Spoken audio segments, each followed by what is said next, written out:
நீலகிரி, கொடைக்கானல் உள்ளிட்ட மலை பிரதேசங்களில் கனமழை பெய்து வரக்கூடிய காரணத்தினால் அங்கே சீரான மின்சாரம் தற்போது வழங்கப்பட்டு வருவதாக அமைச்சர் தங்கம் தென்னரசு கூறியிருக்கிறார். தலைமை பொறியாளர்கள் மற்றும் மேற்பார்வை பொறியாளர்களுடன் அமைச்சர் தங்கம் தென்னரசு காணொலி மூலமாக ஆலோசனையில் ஈடுபட்டிருந்தார். பொதுமக்களுக்கு பாதிப்பு ஏற்படாமல் அனைத்து இடங்களிலும் பாதுகாப்புடன் சீரான மின்சாரம் தற்போது வழங்கப்பட்டு வருவதாக அவர் தரப்பில் இருந்து தெரிவிக்கப்பட்டிருக்கிறது. அதேபோல நீலகிரியில் கனமழை காரணமாக பழுதான மின் கம்பங்கள் சரிபார்க்கப்பட்டு பொதுமக்களுக்கு மின்சார விநியோகமும் வழங்கப்பட்டு வருவதாக தெரிவிக்கப்பட்டிருக்கிறது.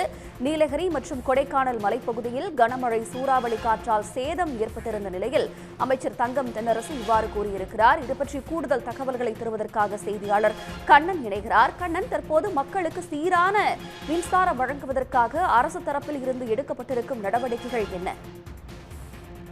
நீலகிரி மற்றும் கொடைக்கானல் உள்ளிட்ட மலைப்பகுதிகளில் தொடர்ந்து கனமழை மற்றும் அதிவேக காற்று வீசி வருவதால் அந்த பகுதிகளுக்கு சீரான மின்சாரம் வழங்குவது தொடர்பாக நிதி மற்றும் மனிதவள மேலாண்மைத்துறை அமைச்சர் தங்கம் தென்னரசு தலைமையில் இன்று ஒரு காணொலி காட்சி வாயிலாக ஒரு ஆலோசனை கூட்டமானது நடைபெற்றது.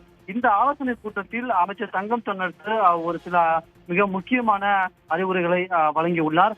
அதன்படி இந்த மழையால் பாதிப்படைந்த பகுதிகளில் மின்சாரம் சீரமைக்கும் பணிகளை போர்க்கால அடிப்படையில் மேற்கொள்ள பொறியாளர் மற்றும் கண்காணிப்பாளர்கள் 200 பேர் கொண்ட குழுவினர் தற்போது களத்தில் உள்ளதாக அமைச்சர் தங்கம் தென்னரசு தெரிவித்துள்ளார். மேலும் திண்டுக்கல் மாவட்டம் கொடைக்கானல் மலைப்பகுதிகளில் உள்ள வடக்கவுஞ்சி, மேல்பள்ளம், சவரிக்காடு ஆகிய இடங்களில் கடமையின் காரணமாக சேதமடைந்த மின்பகுதிகள், மின்மாற்றிகள், உபகரணங்கள் அனைத்தும் விரைவாக சரி செய்யப்பட்டு இப்பகுதிகளுக்கு தற்போது சீரான மின்சாரம் வழங்கப்பட்டு வருவதாகவும் தெரிவித்துள்ளார். மேலும் இந்த மாவட்டங்களில் சீரமைப்பு பணிகள் ஈடுபடும் அனைத்து அலுவலர்கள் மற்றும் களப்பணியாளர்கள் மிகுந்த கவனத்துடன் உரிய பாதுகாப்புடன் செயல்பட அமைச்சர் தங்கம் தென்னரசு அறிவுறுத்துள்ளார். மேலும் சம்பந்தப்பட்ட மின் பரிமாண வட்டங்களின் உயர் அலுவலர்கள் அனைவரும் மாவட்ட ஆட்சியர் அலுவலகத்துடன் தீயணைப்பு துறையினரிடம் எப்போதும் தொடர்பில் இருக்க வேண்டும் என்றும் அமைச்சர் தங்கம் தென்னரசு அறிவுறுத்தியுள்ளார்.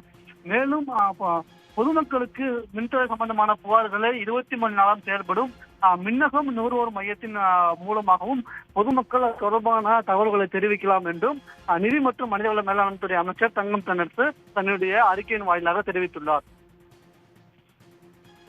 உங்களுடைய விவரங்களுக்கு நன்றி கண்ணன். உடனுக்குடன் செய்திகளை தெரிந்து கொள்ள சன் நியூஸ் பெல் ஐகானை கிளிக் பண்ணுங்க.